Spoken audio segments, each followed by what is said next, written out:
Firman Tuhan pagi hari ini dari Matius pasal 5. Ya, Matius pasal 5, mari kita lihat. Kita mau baca ayat 13, 14, 15, dan 16 ya. Matius pasal 5. Bapak Ibu bisa nanti menyelesaikan satu pasal ini ya, membacanya. Mulai dari ayat 13, Matius pasal 5. Perikopnya garam dunia dan terang dunia. 1, 2, 3. Kamu adalah garam dunia. Jika garam itu menjadi tawar, dengan apakah ia diasinkan? Tidak ada lagi gunanya selain dibuang dan diinjak orang. Kamu adalah terang dunia. Kota yang terletak di atas gunung tidak mungkin tersembunyi. Lagi pula orang tidak menyalakan pelita lalu meletakkannya di bawah gantang, melainkan di atas kaki dian, sehingga menerangi semua orang di dalam rumah itu. Demikianlah hendaknya terangmu bercahaya di depan orang, supaya mereka melihat perbuatanmu yang baik dan memuliakan Bapamu yang di surga. Amin. Demikian jauh pembacaan firman Tuhan. Bapak Ibu saudara yang terkasih dalam Tuhan, perikop ini menunjukkan kepada kita bahwa anak-anak Tuhan, orang percaya harus menjadi berkat ya. Garam dunia dan terang dunia. Garam ya akan berfungsi kalau dia asin ya. Kalau garam sudah tidak asin, tidak berfungsi ya, jadi akan dibuang.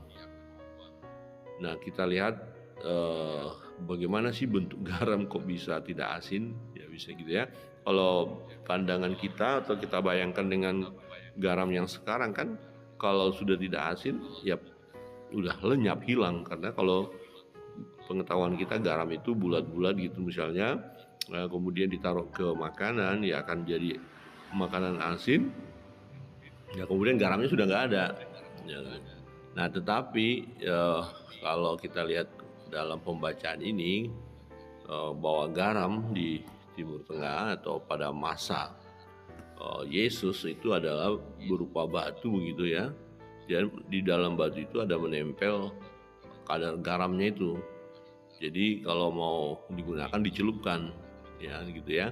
Nah lama kelamaan setelah itu tinggal batunya. Jadi kalau batunya aja tidak asin lagi. Jadi kalau tinggal batunya dibuang dan diinjak-injak, itu maksudnya ya. Tidak ada gunanya batunya itu lagi untuk dikasih menjadi penyedap makanan apa, nggak ada, karena tidak asin lagi. Jadi udah tawar, berarti tinggal batu saja, maka itu dibuang dan diinjak-injak orang. Nah, garam berfungsi di samping memberi rasa, tapi juga mengawetkan ya. Nah, ketika garam itu masih asin, dia berfungsi, dia dapat digunakan dengan baik. Nah, tetapi ketika rasa asinnya sudah tidak ada, ya akan dibuang. Nah, dikatakan kamu adalah garam dunia. Jadi orang-orang percaya, orang Kristen garam dunia, menggarami dunia, mempengaruhi dunia. Jadi kalau garam dimasukkan ke makanan, maka semua makanan adonan itu ya atau sayur itu ya akan asin gitu deh. Jadi diasini semuanya, diberi rasa. Jadi orang percaya, orang Kristen ya jadi diberi garam, coba dikecilin dikit. Jadi ada rasa asin atau mempengaruhi, ya berdampak kepada yang lain. Jadi kita harus menjadi garam dunia. Nah, menjadi pertanyaan, apakah orang-orang Kristen sudah menjadi garam dunia? Sudah jadi berkat belum? Nah, fakta menunjukkan ada orang yang menyebut dirinya orang Kristen tapi tidak menjadi garam, ya tidak ada pengaruhnya positifnya. Nah, itu nggak berguna namanya ya, diinjak-injak dan dibuang. Hanya labelnya orang Kristen tapi tidak jadi berkat. Nah, tetapi orang-orang yang percaya, yang sudah lahir baru, dia akan menjadi berkat. Benar-benar dia berfungsi, jadi mempengaruhi dunia. Jadi hadirnya orang-orang percaya, hadirnya anak Tuhan, di berbagai daerah, berbagai provinsi, berbagai negara, berbagai bangsa, kehadirannya akan menjadi berkat. Jadi saudara dan saya dimanapun kita hadir, kita akan jadi berkat. Amin. Jadi garam berpengaruh. Itu yang pertama ya. Yang kedua dikatakan kamu adalah terang dunia. Kota yang terletak di atas gunung tidak mungkin tersembunyi. Jadi kita tidak bisa menyembunyikan diri kita. Kalau kita jadi orang percaya pasti kelihatan. Tanpa kita berbicara kepada orang lain, orang akan bisa melihat bahwa kita adalah anak Tuhan. Jadi nggak usah teriak-teriak, "Oi, saya orang percaya, saya anak Tuhan, saya orang Kristen loh." Tidak dibutuhkan teriakan seperti itu. Cukup dari tindakan kita, ya, kehidupan kita, perkataan kita, perbuatan kita udah mencerminkan siapa kita. Jadi dikatakan kamu adalah terang dunia, ya, menerangi dunia. Dunia ini sedang dalam kegelapan. Jadi ketika kita menjadi terang, kenapa kita jadi terang? Karena terang itu ada pada kita. Terang sesungguhnya adalah Yesus. Yesus adalah terang dunia dan Yesus datang ke dalam dunia. Nah, ketika kita percaya kepada Yesus, ya, terang daripada Yesus itu ada pada kita sehingga kita jadi terang.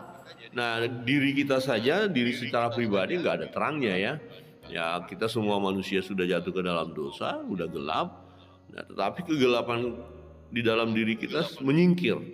Oleh karena terang ilahi ada, yaitu Yesus kita terima.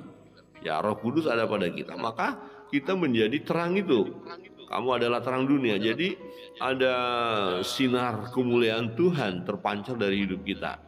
Jadi ada perbedaan ya. Kita tampil beda ya, sebagai orang-orang percaya beda dengan orang-orang dunia. Nah, kita adalah terang dunia. Nah, apakah kita dapat menyembunyikan diri kita sebagai terang? Jadi bagian ini berkata nggak mungkin, karena gunung yang tinggi bagaimana bisa ditutupi, tidak akan tersembunyi. Nah, lagi pula orang tidak menyalakan pelita lalu meletakkannya di bawah gantang. Ada orang kasih pelita itu lampu gitu ya, kemudian ditaruh di bawah meja, yaitu di bawah gantang gitu ya, tersembunyi, nggak bisa. Pak, kalau ada lampu ya ditaruh di atas supaya apa, semua lingkungannya terang, banyak yang mengalami atau menikmati rasa terang itu. Nah, demikian dikatakan hendaklah terangmu bercahaya di depan orang. Ya, ketika cahaya kita ya terpancar di dimanapun kita berada, dan ketika kita hadir kegelapan itu menyingkir, ya maka orang lain menikmati terang itu dan mereka melihat, dikatakan mereka melihat perbuatanmu yang baik. Nah, kemudian memuliakan Bapamu yang di surga, dikatakan firman Tuhan ayat 16. Jadi waktu saudara dan saya berbuat baik, itu terang kita bercahaya, dikenal, oh Bapak itu orangnya baik, suka menolong, ya, dia tidak marah-marah, ya, dia tidak melakukan kekerasan, dia selalu ramah, baik, kata-katanya lemah lembut, nggak kata-kata kotor ya. Suka menolong juga ketika si A, si B, si C kekurangan, dia turun tangan, dia membantu. Nah, perbuatan baik ini kemudian orang bilang, wah ini orang-orang percaya ini pasti dia punya Tuhan yang bernama Tuhan Yesus, gitu ya. Jadi memuliakan Bapamu yang di surga. Nah, jadi dari kehidupan kita anak-anak Tuhan yang baik ya, memuliakan nama Tuhan. Kira-kira begini, ketika kita bantu seseorang ya, dan dia rasa senang, dia akan berkata, puji Tuhan. Nah, itu puji Tuhan. Jadi yang dipuji Tuhan. Puji Tuhan, Bapak itu menolong saya. Puji Tuhan. Ya, puji Tuhan, dia memberi apa yang saya butuhkan. Ya, dia itu baik orangnya. Puji Tuhan. Puji. Jadi dalam perbuatan kita nama Tuhan dipuji. Nah, ini satu hal yang penting Bapak Ibu Saudara yang terkasih dalam Tuhan, menjadi satu perenungan kita. Apakah perbuatan kita sudah memuliakan Tuhan? Ya, jangan sampai kita menyebut diri kita Kristen, ya ada kalung salib lagi besar gitu ya, atribut-atribut kekristenan kita pakai, tapi dalam perbuatan kita ya orang menjadi sedih, kok orang Kristen kok jadi kayak gitu ya. Bagaimana ketika tetangga-tetangga kita yang bukan Kristen dan kita ada di situ sebagai orang Kristen? Jangan sampai mereka berkata, aduh kalau jadi kayak gitu ngapain jadi orang Kristen. Kemudian kita tanya, kenapa rupanya mereka? Wah, piring terbang, mangkok terbang, berantem melulu, mabuk-mabukan di situ, kata-kata kotor, padahal itu orang Kristen loh. Nah, berarti perbuatan orang Kristen itu loh ya, yang mabuk, yang ribut, yang berkelahi, yang kata-kata kotor tadi. Nah, mereka tidak memuliakan Bapa di surga, justru menjadi batu sandungan. Ya, mendukakan hati Tuhan namanya. Kok orang Kristen begitu ya? Nah, Bapak Ibu Saudara yang terkasih dalam Tuhan, maka dikatakan kamu adalah terang dunia, kamu harus bercahaya. Jadi kita harus mengalami perubahan. Oke, dulu kita gelap. Nah, tetapi karena kita percaya Yesus, maka kita memiliki terang. Nah, terang itu yang daripada Tuhan harus terpancar. Jadi perbuatan kita ya akan dilihat oleh orang lain, di mana orang lain akan memuliakan Tuhan. Jadi perbuatan-perbuatan yang dulu, yang jahat, yang nakal, yang tidak takut akan Tuhan ya, itu tuh kita singkirkan. Sekarang berubah, kok jadi bisa melayani, menolong orang lain ya, membantu. Jadi ketika perubahan itu terjadi dan orang-orang yang kita tolong, orang-orang yang melihat kita terjadi perubahan, nah dikatakan memuliakan Bapamu yang di surga. Jadi dari perbuatan kita nama Tuhan akan dimuliakan. Amin. Ini perlu ya. Ya, dua gambaran ini menunjukkan kepada kita sebagai orang-orang Kristen, inilah hakikatnya kita. Ya, inilah seharusnya yang kita lakukan sebagai orang percaya, inilah yang Tuhan kehendaki. Ya, jadilah garam dunia, ya mempengaruhi, ya menggarami atau mempengaruhi, membawa nikmat kepada yang lain atau memberkati yang lain. Hidup kita jadi berkat ya kepada orang lain.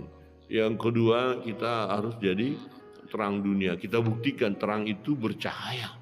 Orang melihat, cahaya itu melihat dari perbuatan kita, dari hidup kita. Ya, tidak terlalu banyak kata-kata, tetapi perbuatan yang utama ya. Kalau dilihat, wah ada perubahan. Ya, kemudian dari perbuatan-perbuatan kita yang baik, yang menyenangkan hati, maka orang-orang yang menikmatinya, yang melihatnya akan memuliakan Bapa kita, ya, akan berkata, terpujilah Tuhan. Wah, luar biasa, orang itu dulu jahat, sekarang dia udah bertobat, bahkan dia melayani. Wah, puji Tuhan, luar biasa ya. Ya, orang itu berubah. Ya, kira-kira begitu. Jadi dari hidup kita, mari jadilah terang. Cahaya yang ada pada kita pancarkan, ya. Jadi tidak ada orang menyalakan pelita kemudian ditaruh di bawah gantang, tidak, tapi di atas supaya cahayanya itu menyebar, disebarkan cahaya kita ya sebagai anak Tuhan, dan kegelapan yang ada di sekitar kita akan menyingkir kalau kita sebagai terang itu hadir di situ. Ya, hadir di situ. Terang yang kita gunakan, yang kita kenakan adalah terang daripada Yesus. Yesuslah terang dunia dan Yesus ada pada kita, sehingga ketika kita ada di satu tempat yang gelap, maka kegelapan akan menyingkir karena kita membawa terang itu, dan orang-orang tadi yang gelap itu akan terbuka hatinya dan menerima terang itu, menerima Yesus sebagai Tuhan dan juru selamatnya secara pribadi. Nah, ini yang menjadi kehidupan kita sebagai anak-anak Tuhan. Kita pegang teguh. Kita adalah garam dunia, kita adalah terang dunia. Amin. Tuhan Yesus memberkati kita. Kita berdoa mengucap syukur atas firman Tuhan.